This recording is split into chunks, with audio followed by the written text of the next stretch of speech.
গাজায় ইসরায়েলি তাণ্ডবে প্রাণ গেছে সাংবাদিক সহ আরও ৭১ ফিলিস্তিনির। কামাল আদওয়ান হাসপাতালে আবারও নেতানিয়াহু বাহিনীর হামলা, ক্ষতিগ্রস্ত বিদ্যুৎ ব্যবস্থা।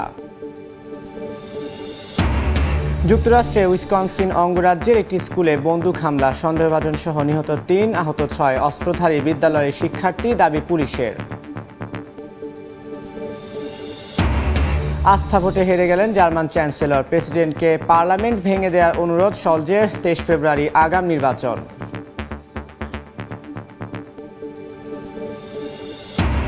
প্রধানমন্ত্রীর সঙ্গে মতবিরোধের জেরে পদত্যাগ করলেন কানাডার অর্থমন্ত্রী ক্রিস্টিয়া ফ্রিল্যান্ড। নিজ দলের সমর্থন কমছে জাস্টিন ট্রুডোর, বলছেন বিশেষজ্ঞরা।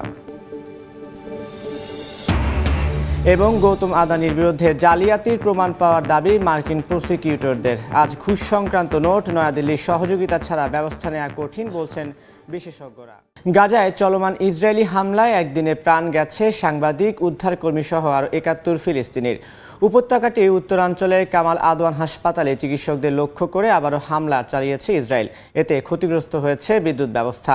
এদিকে অধিকৃত পশ্চিম তীরে অভিযান চালিয়েছে নেতানিয়াহু বাহিনী। অন্যদিকে গাজায় গণহত্যার জন্য যুক্তরাষ্ট্রকে দায়ী করেছে ফিলিস্তিনের স্বাধীনতাকামী সংগঠন হামাস।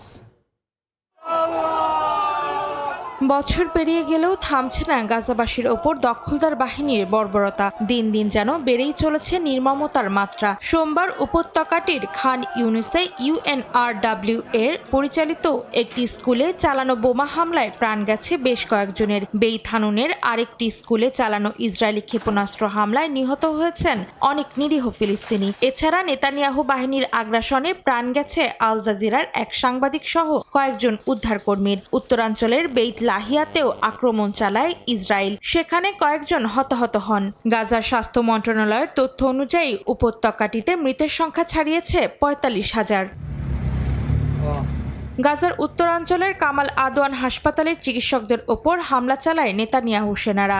চিকিৎসা কেন্দ্রটির পাওয়ার জেনারেটর লক্ষ্য করে গুলি চালায় তারা। এতে বিদ্যুৎ বিচ্ছিন্ন হয়ে যায় পুরো হাসপাতাল, ব্যাহত হয় চিকিৎসা সেবা। এদিকে অধিকৃত পশ্চিম তীরে একাধিক অভিযান চালিয়েছে ইসরায়েলি বাহিনী। অঞ্চলটির দক্ষিণ হেবারনের নাইম, রামাল্লার পূর্বে বোরকা গ্রাম ও নাবালুস থেকে ৯ কিলোমিটার দক্ষিণ পূর্বের বেইত ফুরিক শহরে হামলা চালায় তেল আবিব। এতে কয়েকজন হতাহত হন। গাজায় ফিলিস্তিনি গণহত্যার জন্য যুক্তরাষ্ট্রকে দায়ী করেছে সশস্ত্র গোষ্ঠী হামাস। উপত্যকাটিতে হওয়া ইসরায়েলি নৃশংসতা বন্ধে বিশ্ববাসীকে এক হওয়ার আহ্বান জানান তারা। অন্যদিকে গাজার যুদ্ধবিরতির আলোচনায় যোগ দিতে কাতারে যাওয়ার কথা রয়েছে ইসরায়েলি প্রতিনিধি দলের। যুক্তরাষ্ট্রের কাছে $১৭ কোটি ক্ষতিপূরণ দাবি করেছে ইরানের আদালত। ২০১০ সালের ডিসেম্বরে ইরানের শিয়া মুসলিমদের মসজিদে আত্মঘাতী বোমা হামলার ঘটনায় ৩৯ জন নিহত হন। আহত হন ৭০ জনেরও বেশি বাসিন্দা। যুক্তরাষ্ট্র এই হামলায় জড়িত ছিল বলে অভিযোগ করে ইরান। এই ঘটনায় যুক্তরাষ্ট্রের বিরুদ্ধে করা মামলায় দ্বিতীয় রায় এটি। ২০১০ সালের ডিসেম্বরের মাঝামাঝি সময়ে ইরানের বন্দর শহর চাবাহারে শিয়া মুসলিমদের একটি মসজিদের সামনে আশুরার অনুষ্ঠানে বোমা হামলার ঘটনা ঘটে। আত্মঘাতী এই বোমা হামলায় নিহত হন ৩৯ জন, আহত হন ৭০ জনেরও বেশি মানুষ। জুন্দালাহ নামের একটি সশস্ত্র গোষ্ঠী এ ঘটনার দায় স্বীকার করে। সে সময় ইরান জানায় জুন্দালাহ নামের গোষ্ঠীটির সমর্থন করেছিল যুক্তরাষ্ট্র। পরবর্তীতে এই হামলায় যুক্তরাষ্ট্রের হাত ছিল বলে ইরান সরকার অভিযোগ করে। ইরানের বিচার বিভাগের সংবাদ মাধ্যম মিজান নিউজ এজেন্সির বরাত দিয়ে বিভিন্ন গণমাধ্যম জানায়, ইরানি আদালত মার্কিন সরকার ও কর্মকর্তাদের এই হামলায় দোষী সাব্যস্ত করেছেন। নিহতদের পরিবারের সদস্য ও আহতদের মধ্যে ৬ জন ইরানের আদালতে অভিযোগ করেন। মামলার বাদীদের ক্ষতিপূরণ ও শাস্তিমূলক ক্ষতিপূরণ হিসেবে যুক্তরাষ্ট্রকে মোট $১৭ কোটি দেওয়ার নির্দেশ দেন ইরানের আদালত। এই হামলা নিয়ে ভুক্তভোগীদের করা মামলায় যুক্তরাষ্ট্রের বিরুদ্ধে দ্বিতীয় রায় এটি। এর আগে গত বছর ৯৩ জন আহত ব্যক্তি ও ভুক্তভোগী পরিবারের দায়ের করা মামলায় মার্কিন সরকারকে ইরানের আদালত $২৬৬ কোটি ক্ষতিপূরণের নির্দেশ দিয়েছিল। যুক্তরাষ্ট্রের উইসকনসিন অঙ্গরাজ্যের একটি স্কুলে বন্দুক হামলায় হামলাকারী সহ ৩ জন নিহত হয়েছে। আহত হয়েছে অন্তত ৬ জন। সোমবার রাজ্যটির ম্যাডিসন শহরে এই হামলার ঘটনা ঘটে। স্থানীয় পুলিশ জানায়, নিহতদের মধ্যে এক শিক্ষক এবং একজন শিক্ষার্থী আছে। হামলার পর বন্দুকধারী আত্মহত্যা করে বলে জানায় কর্তৃপক্ষ। তবে হামলার কারণ সম্পর্কে এখনও কিছু জানা যায়নি। যুক্তরাষ্ট্রে বন্দুক হামলায় আবারও ঝরল প্রাণ। সোমবার দেশটির উইসকনসিন অঙ্গরাজ্যের ম্যাডিসন শহরের একটি খ্রিস্টান স্কুলে এই ঘটনা ঘটে। স্থানীয় সময় সকাল 11টা নাগাদ এক বন্দুকধারী স্কুলটিতে ঢুকে এলোপাতাড়ি গুলি চালাতে থাকে। এতে ঘটনাস্থলেই প্রাণ যায় কয়েকজনের, আহত হন আরও বেশ কয়েকজন। এছাড়া সন্দেহভাজন বন্দুকধারী আত্মঘাতী গুলিতে নিহত হয়েছে বলে জানায় প্রশাসন। স্থানীয় পুলিশ প্রধান শোন বার্নস জানান, তারা ঘটনাস্থলে পৌঁছানোর পর সন্দেহভাজন বন্দুকধারীকে স্কুল ভবনে মৃত অবস্থায় দেখতে পান। আততায়ী ওই স্কুলের শিক্ষার্থী বলেও জানান তিনি। তবে বন্দুক হামলার কারণ সম্পর্কে এখনো কিছু জানায়নি প্রশাসন। তবে নাম প্রকাশে অনিচ্ছুক এক কর্মকর্তার বরাত দিয়ে সংবাদ মাধ্যম CNN জানায়, আততায়ী একজন 17 বছরের মেয়ে হতে পারে। এই ঘটনার পর উত্তেজনা বিরাজ করছে পুরো এলাকা জুড়ে। শহরের সব স্কুল বন্ধ ঘোষণা করা হয়েছে। এই ঘটনার প্রতিবাদ জানাতে ও নিহতদের স্মরণে স্থানীয় সময় মঙ্গলবার সন্ধ্যায় ম্যাডিসনের স্টেট ক্যাপিটলের সামনে মোমবাতি প্রজ্বলনের ডাক দিয়েছে স্থানীয় একটি ক্লাবের সদস্যরা। আস্থা ভোটে হেরে গেলেন জার্মান চ্যান্সেলর ওলাফ শলজ। সোমবার দেশটির পার্লামেন্টে শলজের বিরুদ্ধে ভোটাভুটি হয়। সবকিছু ঠিক থাকলে আগামী 23 ফেব্রুয়ারি দেশটিতে আগাম নির্বাচন অনুষ্ঠিত হবে।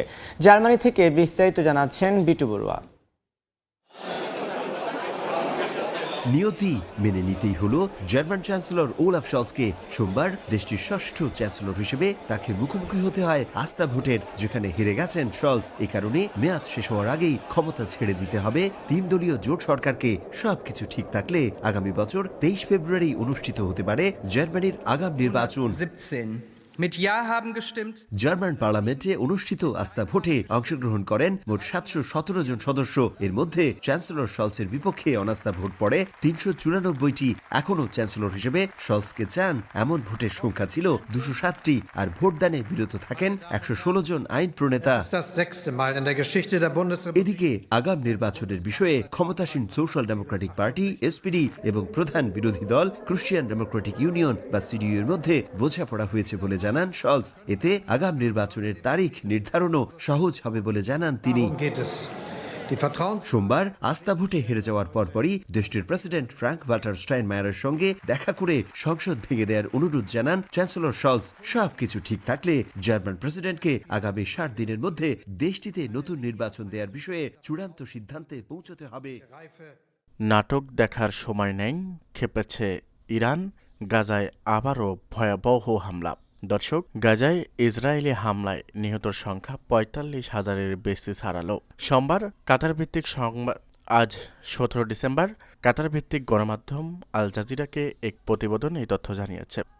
প্রতিবেদনে হামাস নিয়ন্ত্রিত স্বাস্থ্য মন্ত্রণালয়ের সূত্র জানানো হয়েছে, গত 7 অক্টোবর শুরু হওয়া এই যুদ্ধে এখন পর্যন্ত 45,800 ফিলিস্তিনি নিহত হয়েছে। এছাড়া আরও 1,662,000 জন আহত হয়েছে। সূত্রটি আরও জানিয়েছে, এর মধ্যে গত 24 ঘন্টায় আরও 72 জন ফিলিস্তিনি নিহত হয়েছে। এছাড়া আরও অনেক ফিলিস্তিনি রয়েছেন যারা ধ্বংসস্তূপের নিচে রয়ে গেছেন, কিংবা তারা হাসপাতাল পর্যন্ত পৌঁছাতে পারেনি। তবে নেতানিয়াহুর এমন কর্মকাণ্ডে রীতিমতো খেপেছে নেতানিয়াহু বাহিনী। তো দর্শক, এ নিয়ে আপনাদের মতামত অবশ্যই কাম্য। ধন্যবাদ।